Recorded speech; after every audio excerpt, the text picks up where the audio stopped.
किष्किंधा की सेना सुमेरु में क्या कर रही है? सुग्रीव भैया वाली भैया से मुझे दूर क्यों करना चाहते थे? मेरी कुछ समझ में नहीं आ रहा है।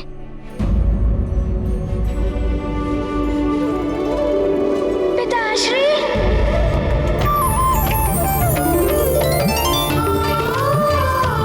पुत्र हनुमान,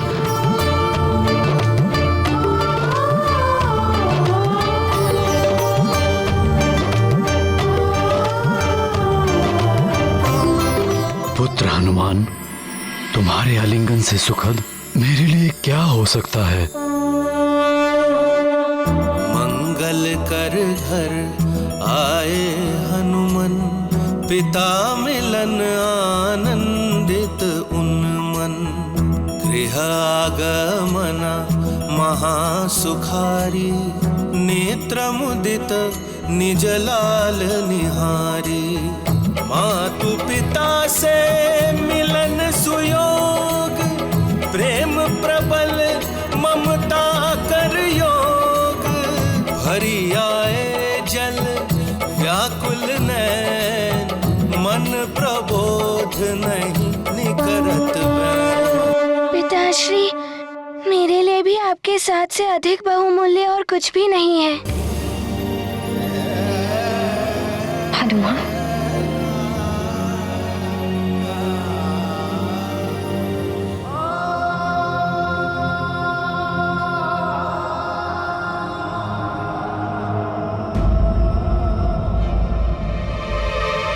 पिताश्री, किष्किंधा के कोकट जी यहाँ क्यों उपस्थित हैं?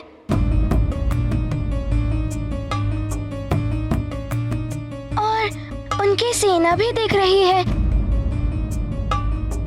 पिताश्री, जब मैं प्रवाल द्वीप से लौट रहा था तो वाली भैया मुझे मार्ग में मिले थे। बड़ा ही विचित्र सा व्यवहार कर रहे थे। मेरी शक्ति परखने के लिए उन्होंने अनेकों वार किए मुझ पर। तब सुग्रीव भैया आए, उन्होंने शीघ्र ही मुझे यहाँ आने के लिए कहा। महाराज वाली तुम्हारी शक्ति परख नहीं रहे थे, वो तुम्हारा वध करने के लिए तुम पर वार कर रहे थे। हमारे यहाँ किष्किंधा की सेना का सुमेरु में होने का एकमात्र उद्देश्य है सुमेरु को किष्किंधा के अधीन करना। यदि सुमेरु ने महाराज वाली की अधीनता स्वीकार नहीं की तो किष्किंधा की सेना सुमेरु पर आक्रमण कर देगी। तुम्हारा भविष्य तो निश्चित है, महाराज बाली के हाथों तुम्हारी मृत्यु होगी। वो तुम्हें जीवित नहीं छोड़ेंगे।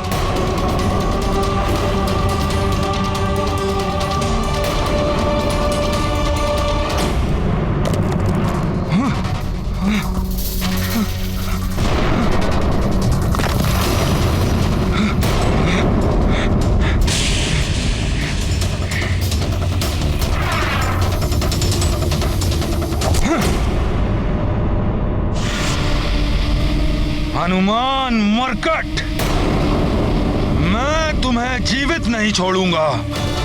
तुम मुझसे कितना भी दूर भाग लो, परंतु मैं तुम्हें ढूंढ निकालूंगा। आ रहा हूं मैं सुमेरु, और यदि तुम भी सुमेरु में हो तो मैं भी वहीं आकर तुम्हारा वध कर दूंगा। कोकट जी, अवश्य ही वाली भैया परिहास कर रहे होंगे। वो ऐसा कदापि नहीं कर सकते। सत्य क्या है तुम्हें ज्ञात नहीं है हनुमान। बस कोकट,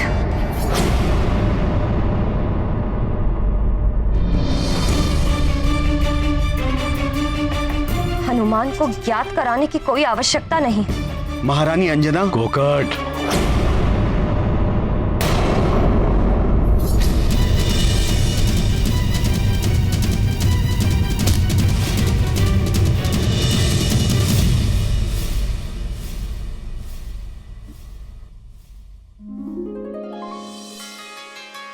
हनुमान, माँ,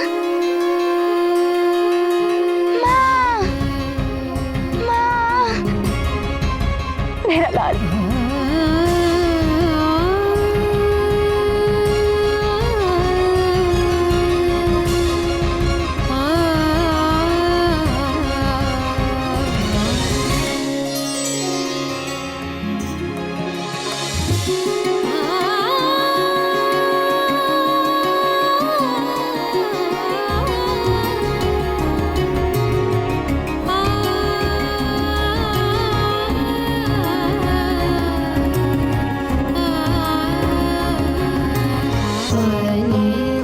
कितने निष्ठुर हो तुम।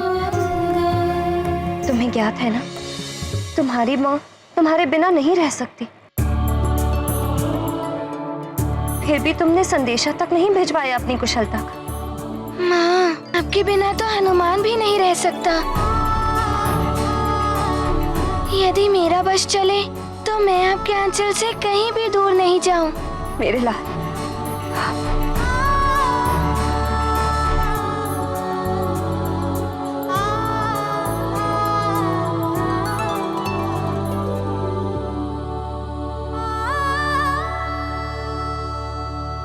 अरे इतने दुर्बल दिखाई दे रहे हो।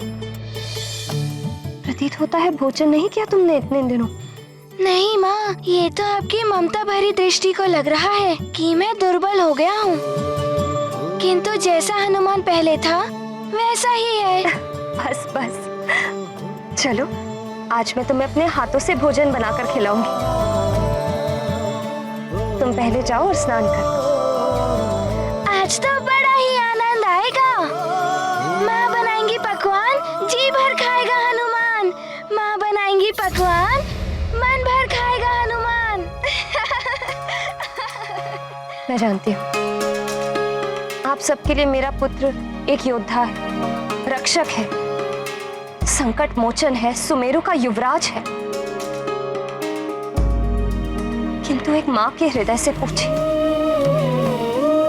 उसके लिए तो वो अब भी उसका नन्हा सा पुत्र ही है। हनुमान सदैव जगत के कल्याण के लिए अपनी माँ से दूर रहता है। उसे अपनी माता से मिलने का अवसर बहुत कम प्राप्त होता है, अतः हनुमान को उसकी माँ के साथ रहने दे।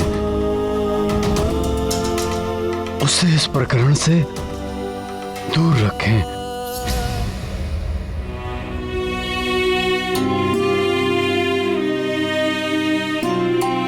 आज हनुमान बहुत दिन पश्चात अपनी माँ के पास लौट कर आया है। ये माँ अपने एक मात्र पुत्र पर अपनी ममता, अपना स्नेह लुटाना चाहती है। इसीलिए हनुमान को इस राजनीति से दूर ही रखिए। इस माँ पर बड़ी कृपा होगी आप सबकी।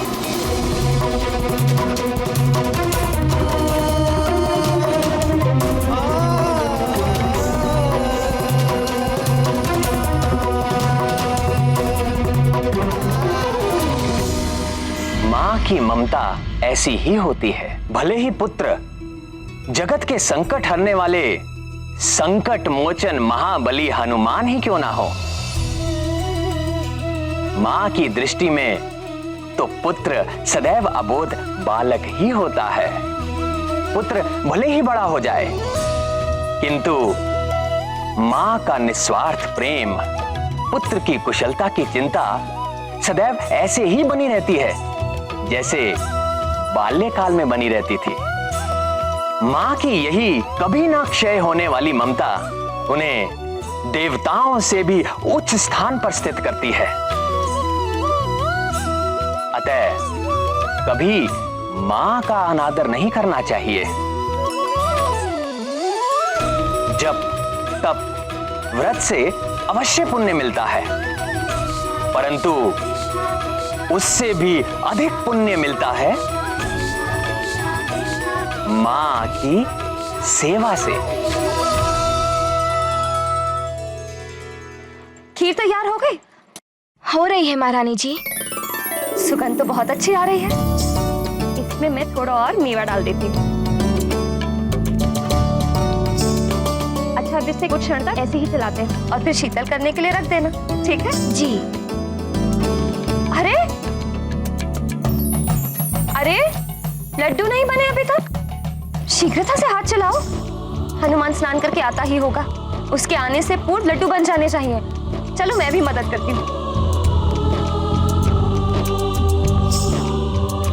आज इतने दिनों पश्चात हनुमान मेरे हाथ के बने हुए लड्डू खाएगा।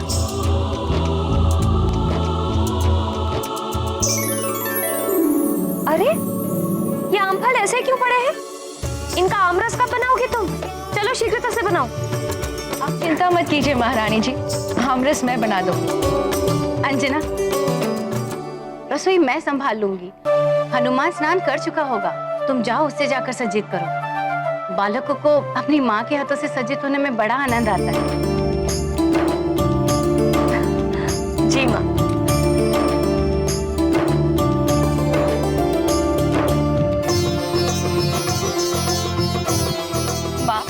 हनुमान के आते ही निष्प्राण से हुए राजभवन में चैतन्यता सी आ जाती है, उमंग और उल्लास सा छा जाता है।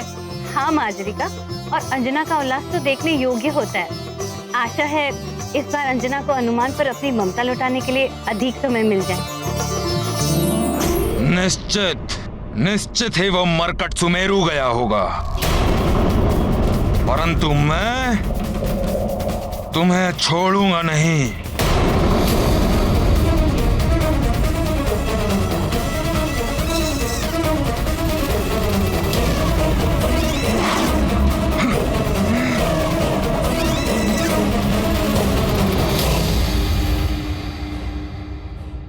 इतनी शक्ति वाली भैया में पूरी गुफा ही ढह गई। वो सुमेरु की दिशा में गए हैं, कहीं कुछ अनर्थ ना कर दें। मेरा उन्हें रोकना आवश्यक है।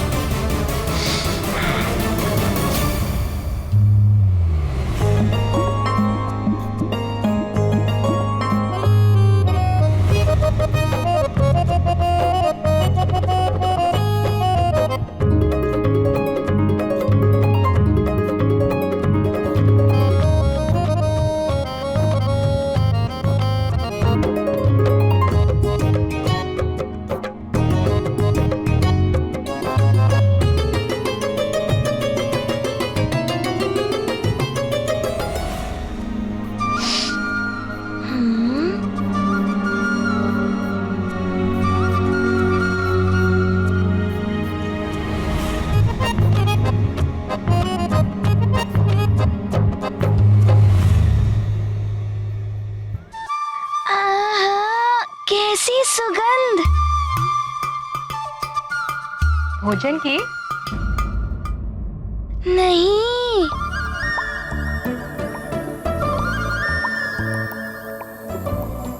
मेरी माँ के हाथ के बनाए हुए भोजन की सुगंध है।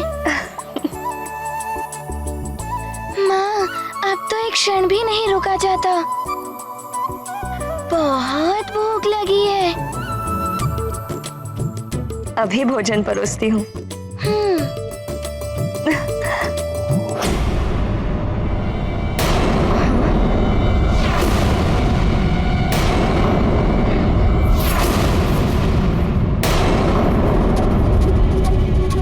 कहाँ गया भोजन?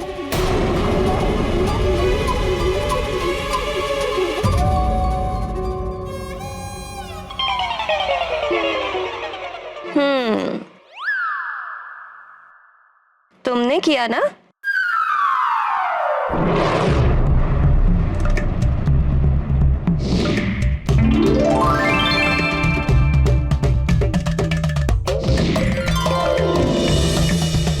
माँ, हनुमान से रहा नहीं जा रहा था। इतने दिनों के पश्चात आपके हाथ से बनाया हुआ भोजन जो मिलने वाला था। कहाँ है सारा भोजन?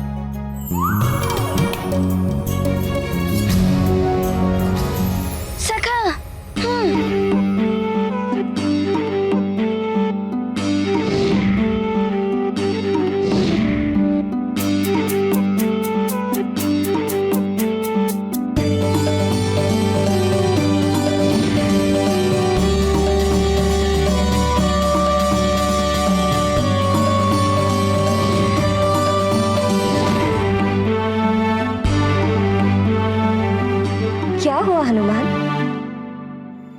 भोजन आरंभ करो पुत्र।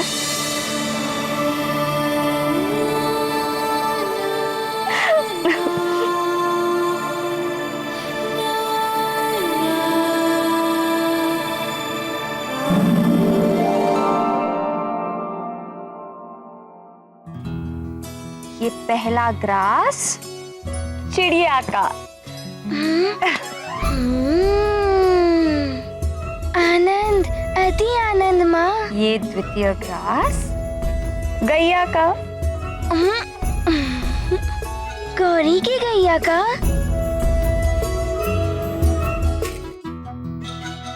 माँ, आपके ये स्नेह भरे स्पर्श से भोजन अमृत बन जाता है। स्वर्ग के दिव्य भोजन में भी ऐसा आनंद कहाँ जो इस भोजन में है।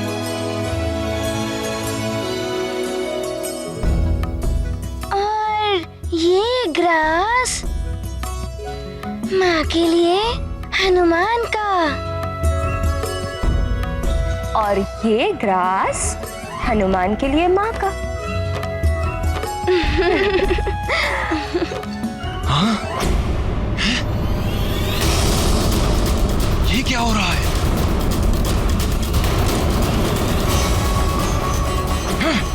हाँ? वाली, वाली यहाँ?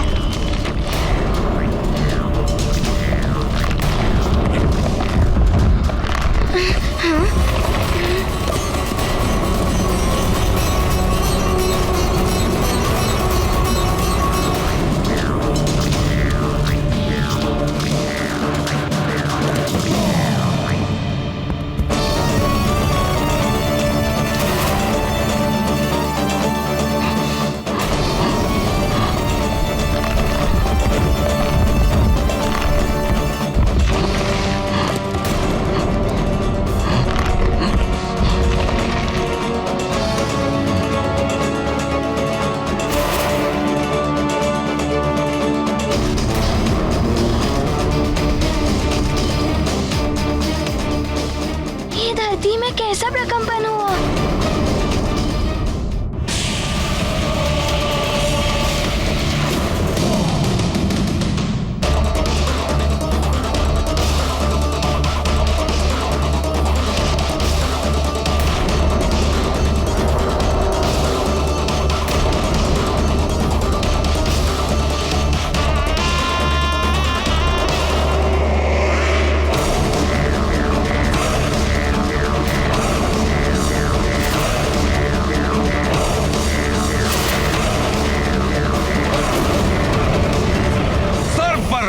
मुकुट राज सिंहासन पर आसीन काका केसरी जी।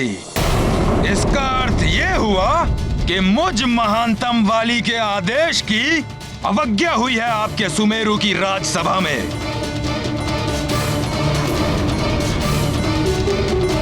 काका केसरी जी, मेरी अधीनता स्वीकार नहीं की आपने, या सुग्रीव को अधीनता स्वीकार कराना आया ही नहीं। वाली, काका केसरी जी,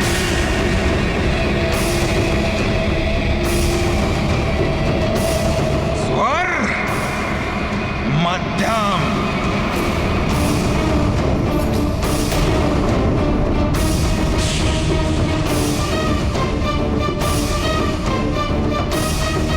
और कहां है वो भीरू सुग्रीव और आपका पुत्र हनुमान, जो मुझ महानतम वाली के भय से भागकर यहाँ कहीं छुपने आ गया होगा।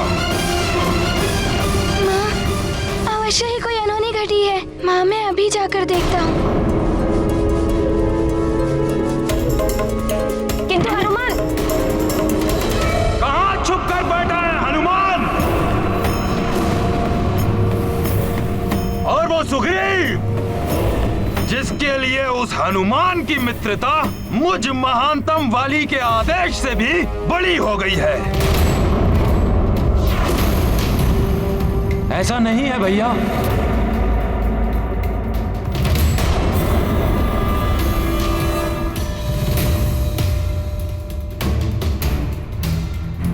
वाली भैया, मैं तो आपको समझाना चाहता था कि अपनों से वैर अपना ही विनाश। सुग्रीव!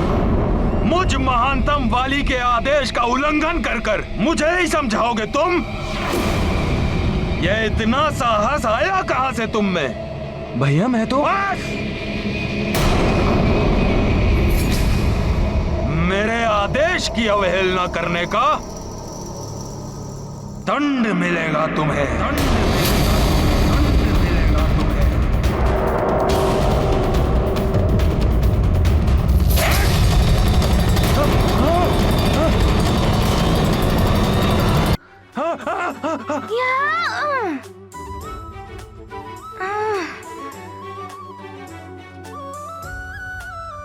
हनुमान,